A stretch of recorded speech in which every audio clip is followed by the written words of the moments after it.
Alléluia, alléluia. Amen, amen. Gloire au Seigneur. Alléluia. C'est toujours un plaisir de recevoir la parole de Dieu. Parce que sans cette parole, nous ne sommes rien. Sans cette parole, nous ne pouvons pas connaître Dieu. Amen. Dieu a envoyé sa parole pour que nous puissions le connaître à travers sa parole. Et c'est sa parole qui nous révèle qui est Dieu. C'est sa parole qui nous révèle l'immensité de sa grandeur. C'est sa parole qui nous révèle comment il a créé l'univers. Alléluia. Et nous avons chanté tout à l'heure que Dieu connaît les noms des étoiles. Alléluia. Et hier, je regardais un reportage où les scientifiques dépensaient beaucoup d'argent pour repérer les étoiles, pour découvrir des planètes. Alléluia. Et ils donnaient des noms à ces planètes. Mais Dieu connaît ces étoiles par leur nom. Alléluia. C'est un Dieu grand. Et nous devons à chaque fois désirer sa parole. Puiser nos regards dans sa parole. Parce que sans sa parole, nous ne sommes rien, bien-aimés. Amen. Prions le Seigneur. Père Dieu Tout-Puissant, alléluia. Nous sommes dans l'admiration devant toi, Seigneur. Parce que tu es merveilleux, Seigneur. Tu es tellement bon, Seigneur. Alléluia. Ceux qui t'ont goûté, Seigneur Dieu de gloire, alléluia, Seigneur, désirent encore plus te connaître, Seigneur. Et ceux qui ne te connaissent pas, Seigneur, ne savent pas, Seigneur Dieu de gloire, par quoi ils sont en train de passer, Seigneur. Oh Seigneur, c'est un plaisir d'être là, Seigneur, devant ton peuple, pour parler en ton nom, Seigneur. Merci Saint-Esprit, je m'abandonne en tes mains, Seigneur. Utilise-moi, façonne-moi, Seigneur. Que la parole que tu as prévue, Seigneur, pour nous ce matin, Seigneur, soit pour nous une nourriture spirituelle. Que cette parole trouve une place dans nos cœurs, Seigneur. Que cette parole, Seigneur, ne s'arrête pas à nos oreilles, Seigneur, mais qu'elle pénètre, Seigneur, au fin fond, Seigneur, de notre cœur, Seigneur, et dépose ta semence, Seigneur. Je ramène maintenant toute pensée captive à ton obéissance dans le nom puissant de Jésus-Christ. Amen. Amen, amen. Gloire au Seigneur. Le thème de ce matin, c'est « À la rencontre du Seigneur Jésus ». Alléluia. Amen. À la rencontre du Seigneur Jésus. Nous allons voir l'histoire d'un homme qui a eu à rencontrer le Seigneur Jésus. Et la vie de cet homme a changé. Amen. Et je crois que par rapport à la vie de cet homme, sa vie va beaucoup nous enseigner. Et beaucoup de personnes vont se retrouver aussi par rapport à la vie de cette personne. Comment elle a fait pour rencontrer le Seigneur. Il n'y a pas de hasard avec Dieu, vous savez. Il y a des gens qui disent, oui, voilà, c'est le hasard et tout. Dieu prévoit toutes choses, bien-aimées. Il n'y a pas de hasard avec Dieu. Sans plus tarder, nous allons ouvrir nos Bibles dans Luc chapitre 19. Luc chapitre 19, à partir du verset 1. C'est l'histoire de Zachée. Qui connaît Zachée dans la Bible? Amen. Alléluia. Luc 19, 1 à 10. Alléluia. Je lis la parole de Dieu. Jésus étant entré dans Jéricho, traversait la ville.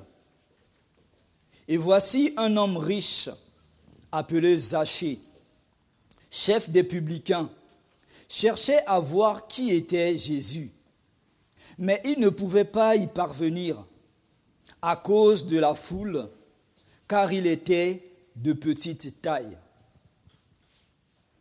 Il courut en avant et monta sur un sycomore pour le voir, parce qu'il devait passer par là.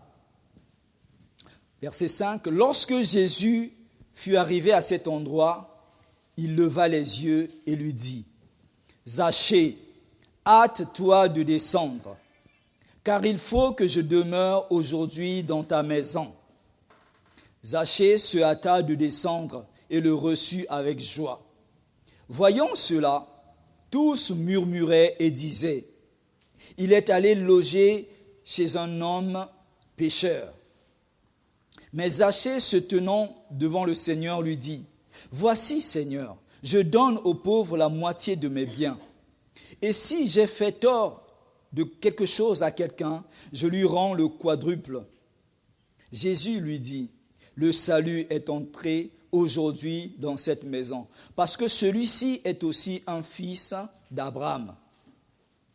Car le Fils de l'homme est venu chercher et sauver ceux qui étaient perdus. Amen. Voilà l'histoire de Zachée, cet homme. La Bible dit que c'est un homme riche, un chef des publicains. Donc ça veut dire que les gens qui collectent des impôts, amen. Aujourd'hui, si nous ramenons cela à notre ère aujourd'hui, à notre époque, c'est quelqu'un de riche.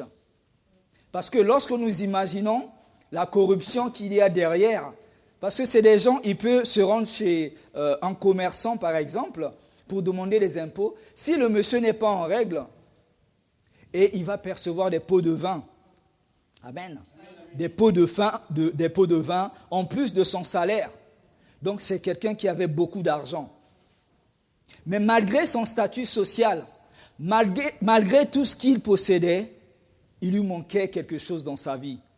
Il y avait un vide dans son cœur. Il avait besoin du Seigneur Jésus. Alléluia. Bien-aimés, malgré tout ce que nous pouvons avoir dans le monde, les richesses, les biens, la situation, si nous n'avons pas Jésus dans notre cœur, dans notre vie, nous ne sommes rien, bien-aimés.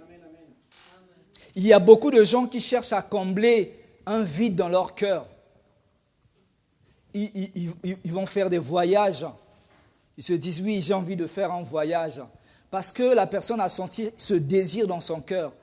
Et ce voyage, il va peut-être choisir, par rapport à ses moyens, un lieu paradisiaque. Et quand il va se rendre sur place, au retour, il y aura toujours ce vide dans son cœur. Oui, je vais essayer de trouver un mari, une femme. Peut-être que ça va combler ce vide dans mon cœur. Mais cette personne va se rendre compte, quand je me marie, il y a toujours ce vide dans mon cœur. Je peux avoir...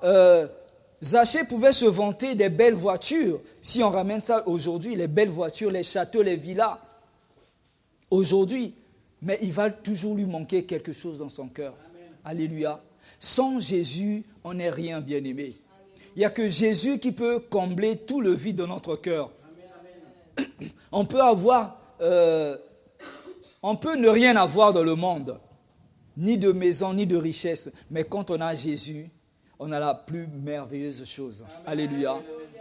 Je me rappelle, on est allé à Paris avec pasteur Fernando, pasteur Jonathan et Vincent dans une réunion des hommes d'affaires de la DONEP. Et parmi les hommes, un homme très riche brésilien, il nous a fait un témoignage. Un jour, il a posé la question au Seigneur.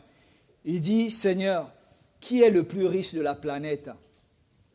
Et je crois que cet homme aussi, à ce moment-là, regardait, essayait un peu de comparer son argent par rapport à la situation du monde, au classement du monde, pour voir où est-ce qu'il pouvait se situer. Et je crois qu'il était surpris de la réponse du Seigneur. Le Seigneur lui dit, le plus riche, c'est celui qui me possède moi. Donc le plus riche, c'est celui qui a Jésus dans sa vie. Et cet homme a compris que la richesse selon Dieu, ce n'est pas les biens de ce monde. Ce n'est ni l'or ni l'argent, mais c'est avoir Jésus-Christ. Parce qu'avec Jésus-Christ, on a tout ce qu'il faut, bien-aimé. L'argent ne peut pas acheter la santé. L'argent ne peut pas acheter le bonheur. Tout ce que tu vas acheter avec l'argent n'est qu'éphémère. Tu auras toujours des besoins dans ton cœur. Alléluia. Donc les richesses de ce monde ne donnent pas entière satisfaction. Jésus, lui, peut tout combler. Alléluia. Donc Zachée cherchait à voir Jésus parce qu'il avait un vide dans son cœur. Il ne connaissait pas Jésus personnellement, mais il avait entendu parler de Jésus. Alléluia. Parce que le bruit courait à cause de Jésus. Certains disaient qu'il était un prophète, un magicien, mais les miracles, les gens ont entendu parler de lui. Et parmi ces personnes, Zachée. Alléluia. Et en voulant voir Jésus, deux difficultés se sont placées devant lui. Il avait deux difficultés. Il avait, malgré ses richesses, il disait, mais il faut que je rencontre cet homme parce que j'ai un vide dans mon cœur. La première difficulté, c'était la foule. Amen. Et la deuxième difficulté, c'était sa taille. C'était un homme de petite taille. Vous savez, quand tu es petit de taille et que les gens se lèvent, si tous on se met debout ici, je prends par exemple la taille d'Elijah, si elle veut regarder les écrits ici, elle ne verra pas parce qu'elle est petite.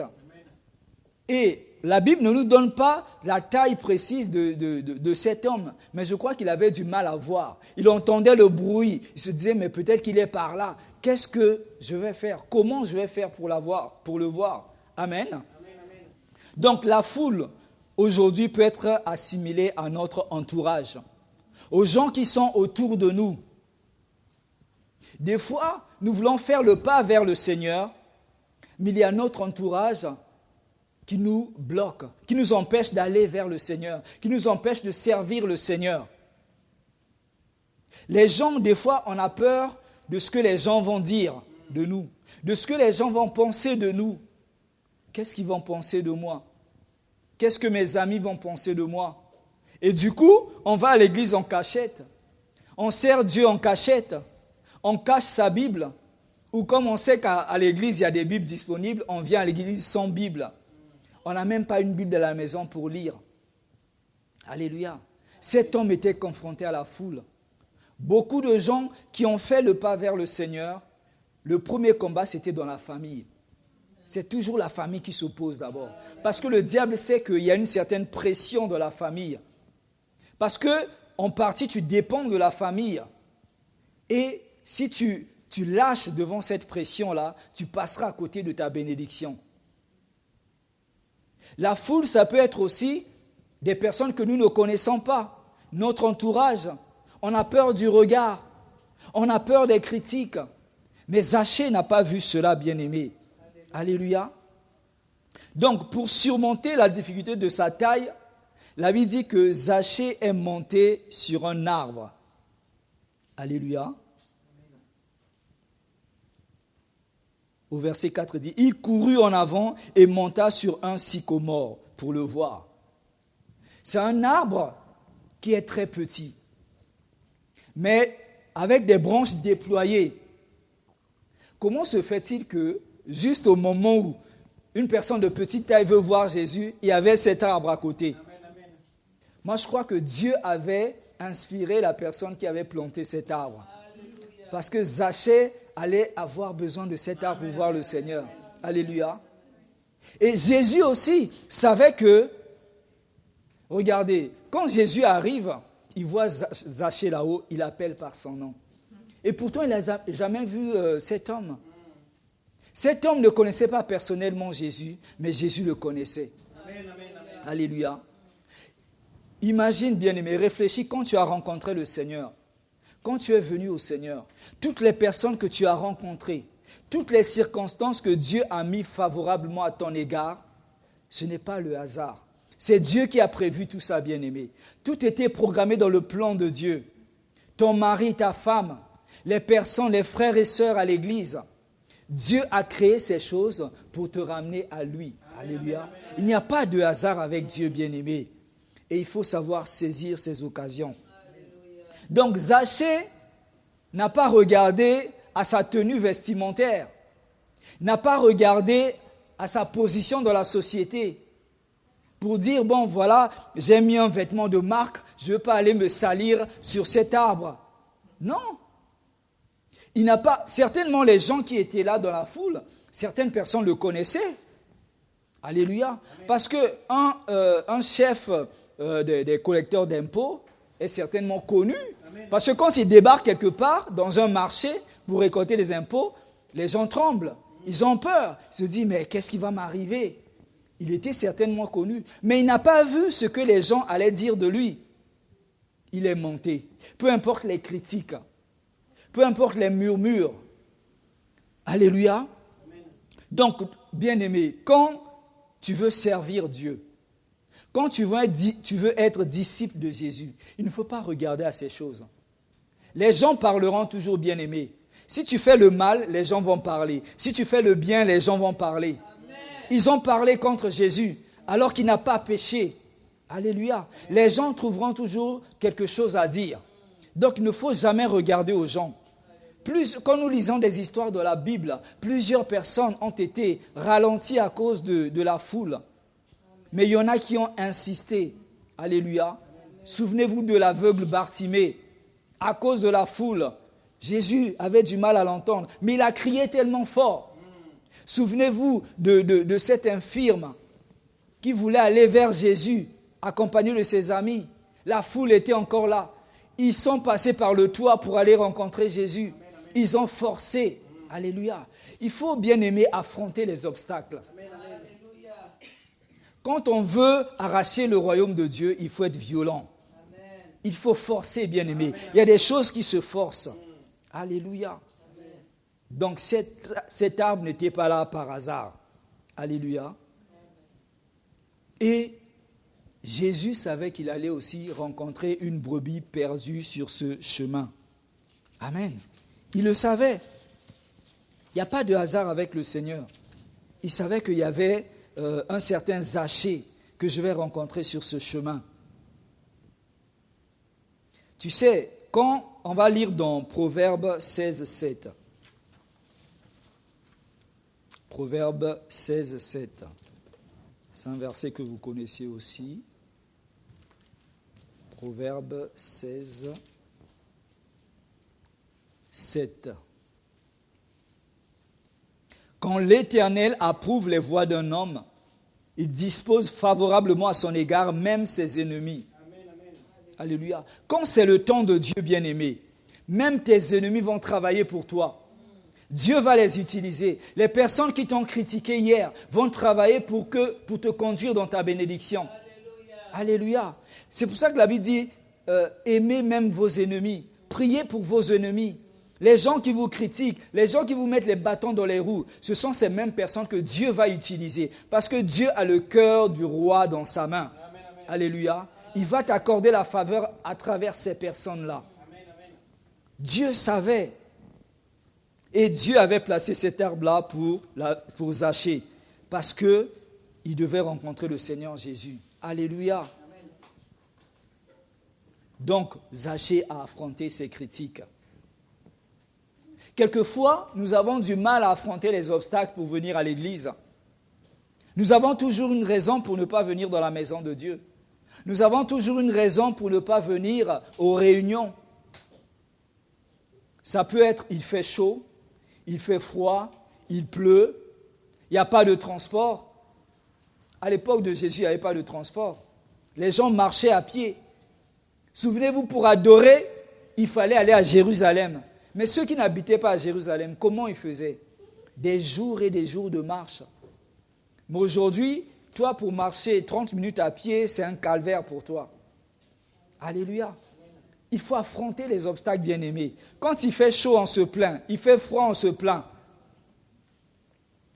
Mais rendez-vous, oui, je veux venir à l'église, mais rendez-vous, il y a ceci, cela. Il y aura toujours quelque chose.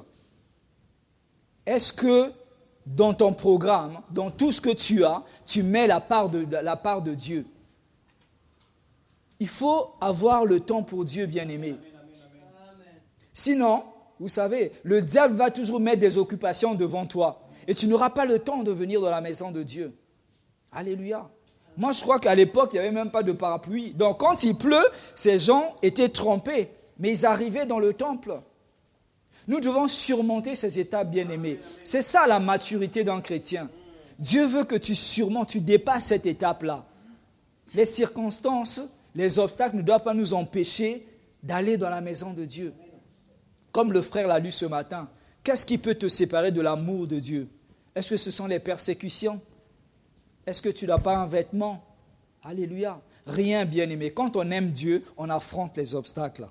Zachée l'avait compris. Alléluia. Donc, Zachée ne connaissait pas personnellement Jésus, mais Jésus le connaissait. Avant que tu sois dans le ventre de ta maman, Jésus te connaissait. Il connaît le nombre de cheveux sur ta tête. Alléluia. Il dit, si un cheveu tombe de ta tête, il est au courant. Mais toi, tu ne te rends même pas compte. Ça veut dire que Dieu te connaît dans tes moindres détails. Tous les projets que tu as, tout ce que tu as, si tu mets Jésus à côté, tu n'es rien. Tu ne vas pas aller loin, bien-aimé. Mais il dit, avec moi, vous ferez des exploits. Alléluia. Jésus dit, hâte-toi de descendre. Alléluia. Au verset 5. Lorsque Jésus fut arrivé à cet endroit, il leva les yeux et dit, Zachée, hâte-toi de descendre. Je crois que Jésus n'a même pas donné le choix à Zachée. Alléluia.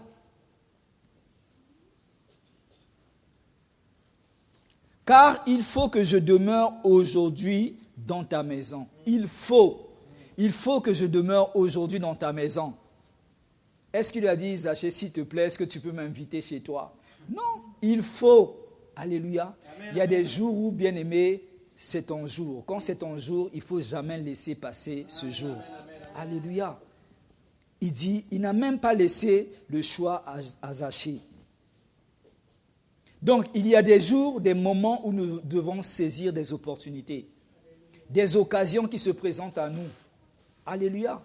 Les paralytiques, les malades à l'époque de la piscine de Bethesda l'ont compris.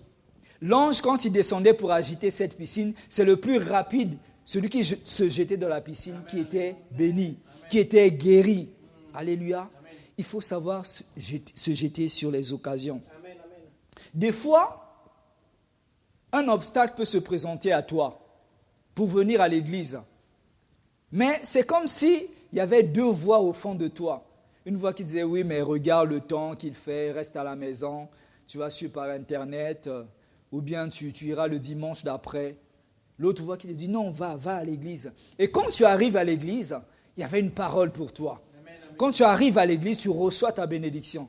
C'est parce que Dieu voulait que tu sois là. Amen. C'était ton jour, bien-aimé. Alléluia. Amen. Il faut que je demeure chez toi. Alléluia. Donc, quand on dit il faut, ça veut dire que c'est nécessaire. Amen. Ça doit être fait, c'est le moment. Alléluia. Il y a beaucoup de personnes, des fois, qui ne comprennent pas.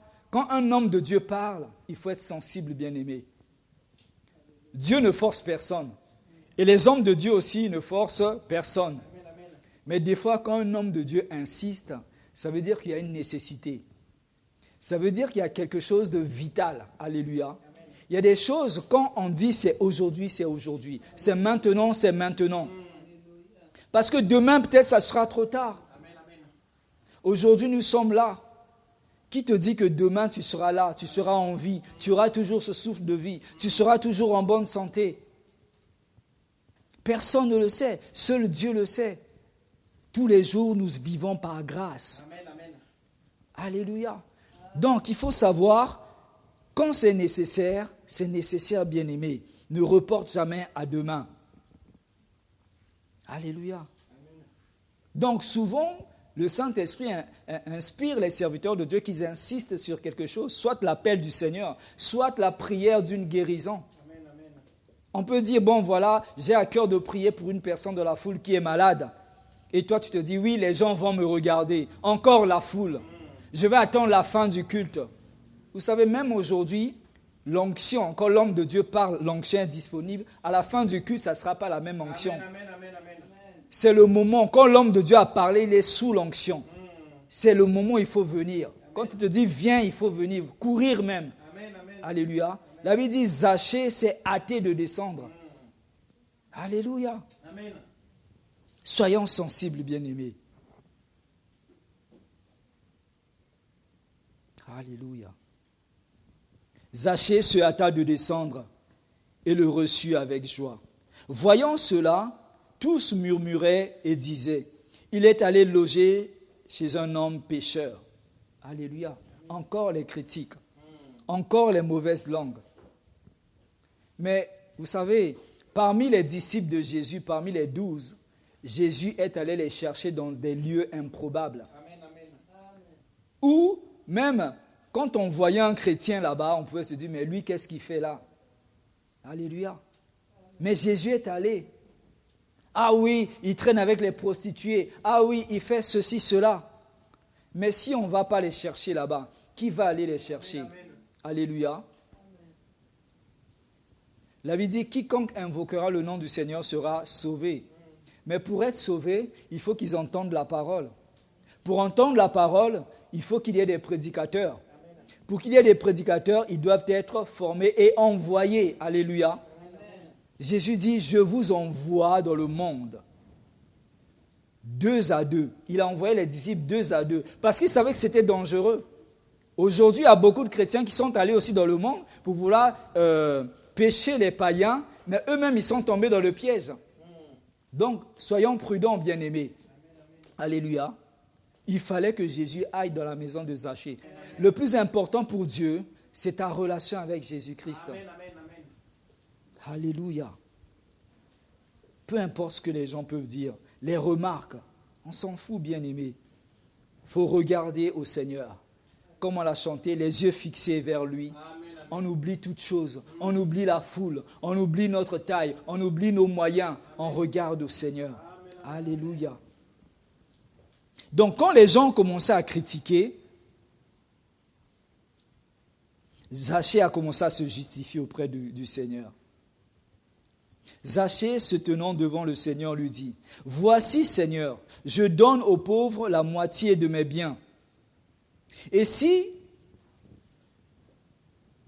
j'ai fait tort de quelque chose à quelqu'un, je lui rends le quadruple. » Alléluia. Donc Zachée commença à se justifier. Parce qu'il entendait, il avait peur que le Seigneur dise, « Bon, comme tu es un homme pécheur, voilà, je vais désister de ma proposition. Je ne viendrai plus chez toi. » Non, le Seigneur avait un but. Amen. Alléluia. Et Zachée commença à se justifier parce qu'il avait besoin de Jésus, de combler ce vide dans son cœur. Il avait besoin de rencontrer le Seigneur. Alléluia. Lui qui voulait voir le Seigneur, il était surpris que le Seigneur l'appelle par son nom. Et en plus de cela, il dit, je viens chez toi. Il faut que je vienne chez toi aujourd'hui. Alléluia. Amen, ça, c'était la cerise sur le gâteau. Mm. Alléluia. Amen, amen. Et il a reçu le Seigneur chez lui. Mais en voulant se justifier, voilà ce que je fais, Seigneur. Il croyait qu'à travers les bonnes œuvres, il allait gagner le cœur du Seigneur. Beaucoup de personnes font de bonnes œuvres aujourd'hui. Mais ce ne sont pas les bonnes œuvres qui nous sauvent. Alléluia. Amen. C'est la foi en Jésus-Christ. Jésus avait vu la foi de cet homme, la détermination, la motivation de cet homme. Parce que pour ne pas regarder à son statut social et monter sur cet arbre, braver les critiques, les moqueries, il faut avoir la détermination. Amen, amen. Il faut avoir la foi, la motivation. Et c'est ça qui plaît au Seigneur. Alléluia. Quand tu viens dans la maison de Dieu, tu dois venir avec un désir. Non pas pour papoter, pour voir des frères et des sœurs. Voilà, ça fait une semaine, on ne s'est pas vu, ça fait des mois. Non, viens rencontrer le Seigneur. Amen, amen. Et tu vas sortir de là avec quelque chose dans ton cœur. Donc, ce ne sont pas les bonnes œuvres qui nous sauvent. Nous sommes appelés à faire les bonnes œuvres. Alléluia. Mais c'est la foi en Jésus qui sauve. Pour que personne ne se glorifie. Nous sommes sauvés par grâce. Alléluia. C'est gratuit, c'est un don, c'est un cadeau. Alléluia. Et Jésus lui dit, le salut est entré aujourd'hui dans cette maison, parce que celui-ci est aussi un fils d'Abraham. Alléluia. Amen. Car le Fils de l'homme est venu chercher et sauver ceux qui étaient perdus. C'était le but de Jésus. Alléluia. Amen. Donc, Zachée a rencontré le Seigneur. Personne, bien-aimé, ne peut rencontrer Jésus et rester la même personne. Imagine la personne que tu étais avant de rencontrer Jésus et la personne que tu es aujourd'hui avec le Seigneur. S'il n'y a pas une différence entre les deux personnes, c'est qu'il y a un problème. Amen. Alléluia. C'est que tu dois revoir ta relation personnelle avec Jésus. Soit tu connais Jésus vaguement, tu as entendu parler de lui. Même quand tu viens à l'église, peut-être que tu entends parler de lui, mais sans pourtant ouvrir ton cœur au Seigneur. Sans pourtant avoir cette relation intime avec lui. C'est ça que Dieu désire. La motivation, l'engagement, la consécration. C'est ça que Dieu veut. Dieu ne veut pas que nous soyons comme des religieux, des pharisiens qui venaient bien habillés au temple, qui empêchaient même aux autres d'obtenir le salut. Ils jeûnaient, ils priaient, ils faisaient beaucoup de choses, ils connaissaient la loi. mais ils n'étaient pas nés de nouveau. Alléluia. Ce que le Seigneur demande, c'est ça. Une relation personnelle profonde avec lui. Peu importe ce que les gens vont dire, bien-aimé. Peut-être tu te dis, oui, j'ai pris mon temps pour réfléchir. Je réfléchis encore. Je ne suis pas encore prêt. Dieu ne cherche pas des gens qui sont prêts. Dieu ne cherche pas des gens accomplis. Avec tes compétences, tu ne pourras rien faire avec le Seigneur. C'est lui qui te veut tel que tu es. C'est lui qui va te rendre compétent. Amen, amen, amen. Alléluia. Ne ramène pas à demain. Ne regarde pas qu'est-ce que les gens vont penser. C'est entre toi et Dieu. Aujourd'hui, tu as eu du temps, mais rachète le temps qui t'est encore donné. Tu ne sais pas, peut-être que demain, tu n'auras pas ce temps, bien-aimé. Amen, amen. Le Seigneur veut que tu fasses cet effort. Personne ne peut rencontrer le Seigneur et rester la même personne. Il faut qu'il y ait un changement. Avant, tu étais un arbre qui produisait des mauvais fruits. Mais aujourd'hui, enraciné en Jésus, greffé avec le Seigneur, tu dois porter de bons fruits. Et une sœur posait la question, mais comment reconnaît-on quelqu'un qui est consacré, engagé à Dieu? Quelqu'un qui ne fait pas semblant. Regardez les fruits. Amen, amen, amen. Pour reconnaître un arbre, ce sont les fruits. S'il y a des bons fruits, ça veut dire que c'est une personne engagée, consacrée au Seigneur. Alléluia. Jésus pouvait, Zachée ne s'est pas présenté devant Jésus pour dire, bon voilà, j'ai tant de millions de dollars, j'ai une Ferrari, j'ai telle villa. Il ne s'est pas vanté devant le Seigneur, il s'est rabaissé. Alléluia. Il s'est rabaissé. Mais aujourd'hui, nous voyons des pasteurs qui lèchent les bottes des hommes riches. Aujourd'hui, il y a un phénomène où les hommes politiques, les hommes riches, les ministres, les présidents ont des conseillers pasteurs. Mais on voit ces personnes persévérer dans le mal. Mais que font ces conseillers-là? C'est l'argent qui les intéresse. C'est l'argent qui les a corrompus. Ils sont là en tant que conseillers. Peut-être qu'ils ont un salaire, je ne sais pas. Mais est-ce qu'ils font réellement leur travail? Parce que quand on reçoit la parole de Dieu, on doit changer. Et quand cette personne ne change pas, ne perd pas ton temps à être conseillé. Et ces personnes ont des conseillers spirituels. Mais elles ne changent pas. Ils sont toujours dans le mal. Alléluia. Moi, tu me prends en tant que conseiller spirituel. Je te dirai la vérité. Que ça te plaise ou pas. Alléluia. Si tu dois me virer le même jour, tu me vires. Il faut dire la parole de Dieu. Parce que Dieu nous demandera des comptes, bien-aimés.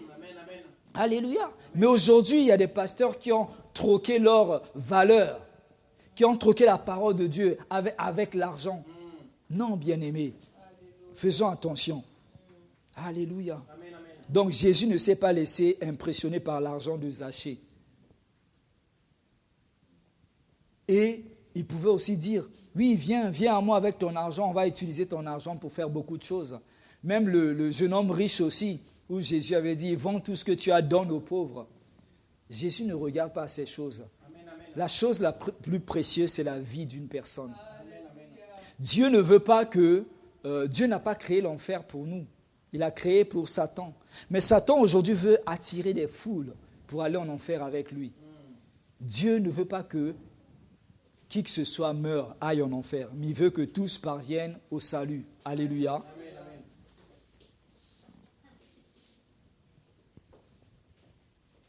Donc, quand les gens... Zachée n'a pas regardé à ces murmures. Quand les gens viennent au Seigneur, ne les critiquons pas, bien-aimés. Vous savez, quand une personne vient franchir cette porte et rentre dans la maison de Dieu, peu importe sa tenue vestimentaire, peu importe si nous avons connu cette personne dans une mauvaise vie, laissons ces personnes venir au Seigneur. Amen, amen.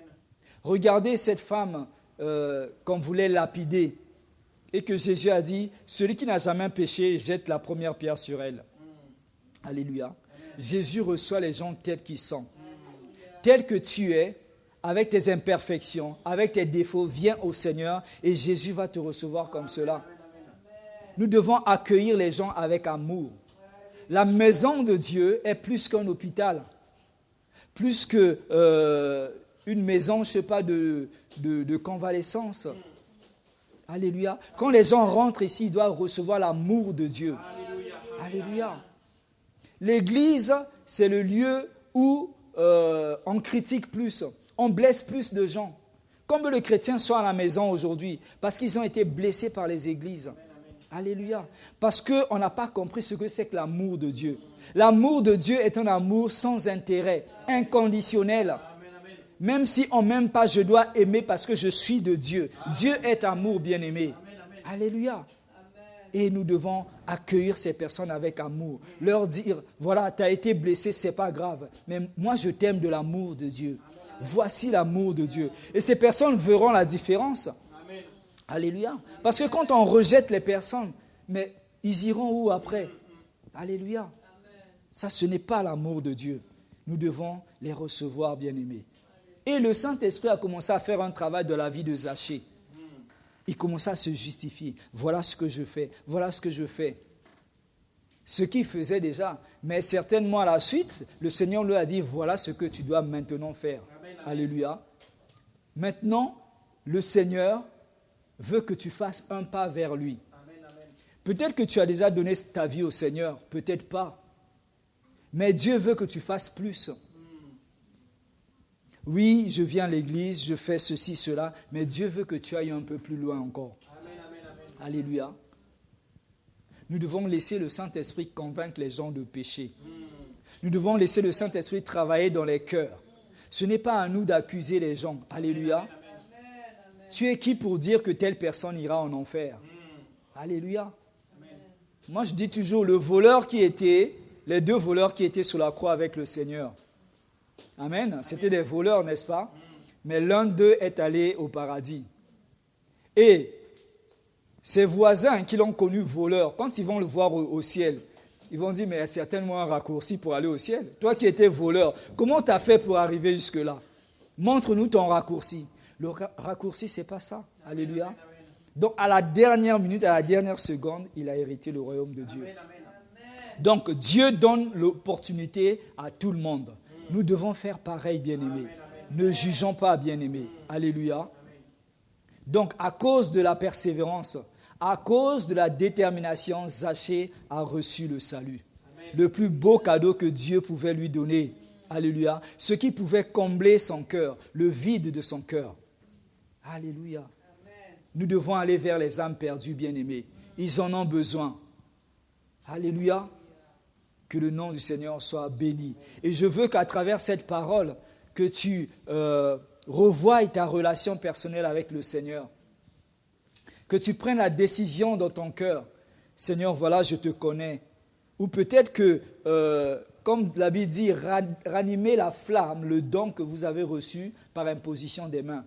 Peut-être que tu servais Dieu d'une certaine façon, mais tu t'es refroidi. Et si tu veux encore faire ce pas avec le Seigneur, fais-le, bien-aimé. Peut-être que cette parole a impacté ton cœur. Alléluia. Peut-être que toi aussi qui me regardes à travers les réseaux sociaux, tu n'as pas encore reçu le Seigneur dans ton cœur. Fais ce pas vers le Seigneur. Tu as besoin de lui. Il n'y a que lui qui peut combler ce vide dans ton cœur. Ce que tu recherches, ça peut être l'amour, les voyages que tu veux faire, les bénédictions ne t'apporteront pas ce que Jésus peut t'apporter. Lui, il peut tout t'apporter. Alléluia. Prions le Seigneur. Alléluia. Oh, alléluia. Merci Seigneur. Je veux que tu fasses d'abord une prière personnelle par rapport à cette parole que tu viens d'écouter. Remercie le Seigneur pour cette parole. Et si cette parole est vraiment pour toi, parle au Seigneur, il t'écoute. Et il veut que tu fasses cette démarche vers lui. Sois comme Zachée, qui est allé à la rencontre du Seigneur, qui a fait un pas. Et toi aussi ce matin, fais un pas vers le Seigneur. Dis-lui, Seigneur, c'est vrai que j'ai attendu trop longtemps, mais aujourd'hui je veux faire un pas de plus vers toi. Je ne veux pas regarder aux critiques, aux murmures, aux moqueries, mais je veux avancer avec toi. Parce que c'est mon jour aujourd'hui. Dis, Seigneur, je veux avancer avec toi. Parce que Jésus a dit, il faut que je demeure dans ta maison aujourd'hui. C'est ton jour, bien-aimé. Ne ramène pas à demain. Fais un pas avec le Seigneur. Et si tu as besoin d'aide, si tu ne sais pas comment faire, viens voir les pasteurs ou les diacres et diaconesses à la fin du culte. Ils vont t'aider à faire ce pas. Prie le Seigneur. Seigneur, je veux faire ce pas avec toi. Alléluia. Oh, alléluia. Seigneur, je te prie pour toutes ces personnes, Seigneur, qui ont écouté ce message. Je sais qu'il y a des cœurs qui avaient besoin d'écouter cette parole, Seigneur. Oh Seigneur, comme tu connaissais Zachée, Seigneur, tu connais ces personnes. Je te prie de toucher leur cœur, Seigneur, et de les emmener, Seigneur, vers ta connaissance, Seigneur. Car la Bible déclare, la vie éternelle, c'est qu'ils te connaissent, toi, le véritable Dieu. Touche leur cœur, Seigneur, et que cette parole, Seigneur, que le diable ne le vole pas, mais qu'ils gardent cette parole, Seigneur, gravée dans leur cœur, Seigneur. Je te bénis, je te rends grâce, au nom de Jésus-Christ. Amen.